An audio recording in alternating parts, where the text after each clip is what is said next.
अलग अलग गैप को एड्रेस करने के लिए Ayushman Bharat health infrastructure mission के 3 बड़े पहलू हैं। पहला, डायग्नोस्टिक और ट्रीटमेंट के लिए विस्तृत सुविधाओं के निर्माण से जुड़ा है। इसके तहत गांवों और शहरों में हेल्थ एंड वेलनेस सेंटर खोले जा रहे हैं। Hello everyone, welcome to my channel. तो रिसेंटली नरेंद्र मोदी जी ने वाराणसी यूपी से Ayushman Bharat health infrastructure mission को लॉन्च किया। तो पहले जानते हैं कि ऐसे मिशंस की ज़रूरत क्यों पड़ती है। देखो, कोरोना में जैसे हमने देखा कि इंडिया में बहुत ज़्यादा वेंटिलेटर की शॉर्टेज हुई, कहीं मेडिसिन्स की शॉर्टेज हुई, तो कहीं ऑक्सीजन सिलेंडर की शॉर्टेज हुई। तो ये शो करता है कि जो इंडिया का हेल्थ केयर सिस्टम है वो अभी भी वीक है, तो उस पे फोकस करने की ज़्यादा ज़रूरत है। तो चलिए डिस्कस करते हैं Ayushman Bharat health infrastructure mission. तो बेसिकली इस मिशन के 3 पहलू हैं, अब कह सकते हैं कि 3 एस्पेक्ट हैं। जो सबसे पहला एस्पेक्ट है वो डायग्नोस्टिक एंड ट्रीटमेंट फैसिलिटीज़ को इलाबोरेट किया जाएगा। इनके इलाबोरेशन के लिए गांव में हेल्थ एंड वेलनेस सेंटर्स बनाए जाएंगे and a network of laboratories across country network of laboratories बनाई जाएंगी and integrated public health labs in all districts. सभी डिस्ट्रिक्ट्स में इंटीग्रेटेड पब्लिक हेल्थ लैब्स बनाई जाएंगी। Now let's talk about the second aspect. दूसरे aspect की बात करते हैं। जो डिजीज डायग्नोस हुई हैं उनके लिए प्रॉपर टेस्टिंग नेटवर्क बनाए जाएंगे और उनकी मॉनिटरिंग के लिए नेसेसरी इंफ्रास्ट्रक्चर्स भी बनाया जाएगा। अब जो तीसरा एस्पेक्ट है वो ये है कि इंडिया में जितने भी मेडिकल रिसर्च इंस्टीट्यूट्स हैं उनको स्ट्रेंथन किया जाएगा। For example ICMR, NCDC, national centre for diagnostic control, ये दोनों इंस्टीट्यूशंस दिल्ली में लोकेटेड हैं और इन दोनों इंस्टीट्यूशन को जो हेड करती है वो मिनिस्ट्री है, ministry of health and family welfare. तो इसी स्कीम के under 17,788 rural health and wellness centres बनाए जाएंगे। जैसा कि मैंने पहले डिस्कस किया, डायग्नोस्टिक एंड ट्रीटमेंट फैसिलिटीज़ है उसको इलाबोरेट किया जाएगा और उसी के इलाबोरेशन के लिए जो डिजिट्स हैं 17,788 rural health and wellness centres बनाए जाएंगे and 11,024 urban health and wellness centres बनाए जाएंगे।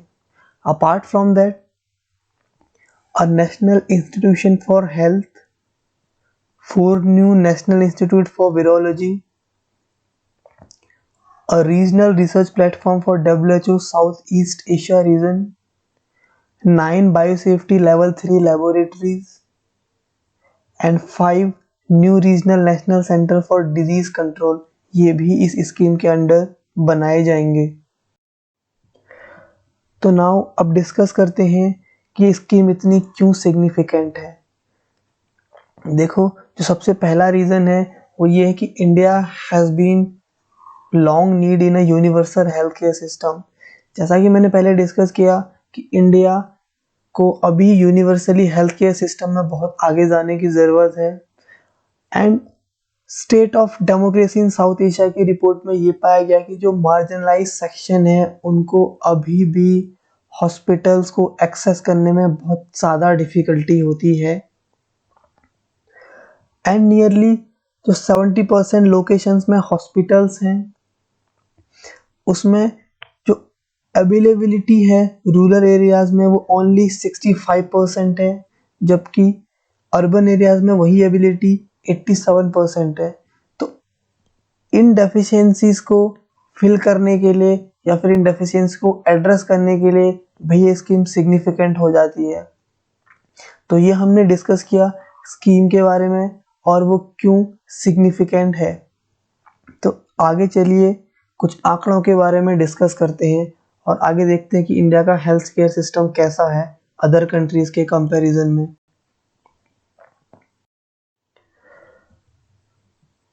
नाउ अगर हम बात करें नंबर ऑफ क्वालिफाइड डॉक्टर्स पर 1000 पीपल, तो चाइना में 18 है, इटली में 41 है, वहीं इंडिया में ओनली 3.4 डॉक्टर्स हैं।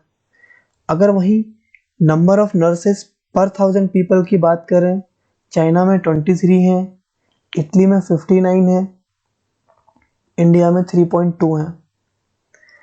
अगर हम हेल्थ केयर इंफ्रास्ट्रक्चर की बात करते हैं तो नंबर ऑफ हॉस्पिटल्स पर लाख पॉपुलेशन, चाइना में 420 है, इटली में 340 है, इंडिया में जो बेड्स हैं पर लाख पॉपुलेशन के लिए ओनली 70 बेड्स हैं। अगर वहीं आईसीयू बेड्स की बात करें पर लाख पॉपुलेशन के लिए, चाइना में 3.6 हैं, इटली में 12.5 हैं और इंडिया में ओनली 2.3 हैं। तो यहाँ से एक एस्टिमेट लगा सकते हैं कि India universally health care system में कितना पीछे है। तो चलिए आगे बात करते हैं, ये कुछ स्टैटिस्टिक्स हैं। ये स्टैटिस्टिक्स उन कंट्रीज की हैं जिन्होंने पेंडेमिक को अच्छे वे में टैकल किया, यानी कि बेस्ट वे में टैकल किया। तो ये टॉप 10 कंट्रीज के नाम हैं, मैं नाम पढ़ देता हूँ। तो फर्स्ट है वो है यूनाइटेड स्टेट्स, दूसरा यूके, तीसरा Netherland, then Australia, Canada, Thailand, Sweden, Denmark, South Korea and finally Finland. तो India is nowhere in top 10। India top 10 में कहीं भी नहीं है इस स्टैटिस्टिक्स में।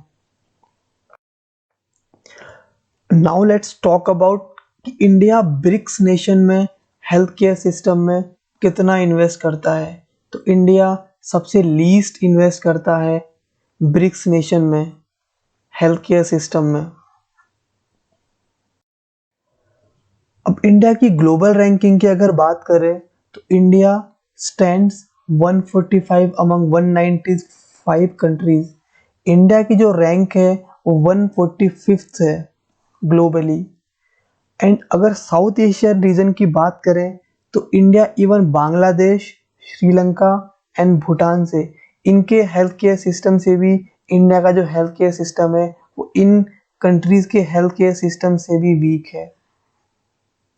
तो यहाँ से एक हम लोग फिर एस्टिमेट लगा सकते हैं कि इंडिया यूनिवर्सली है, बट इंडिया इवन ब्रिक्स और इवन साउथ एशियन जो कंट्रीज हैं, इवन बांग्लादेश, भूटान और श्रीलंका से भी पीछे है। तो इंडिया को अभी बहुत आगे जाने की ज़रूरत है हेल्थ केयर सिस्टम में। So now it is the need of the hour to launch such schemes so that the healthcare deficiencies are addressed in a better way।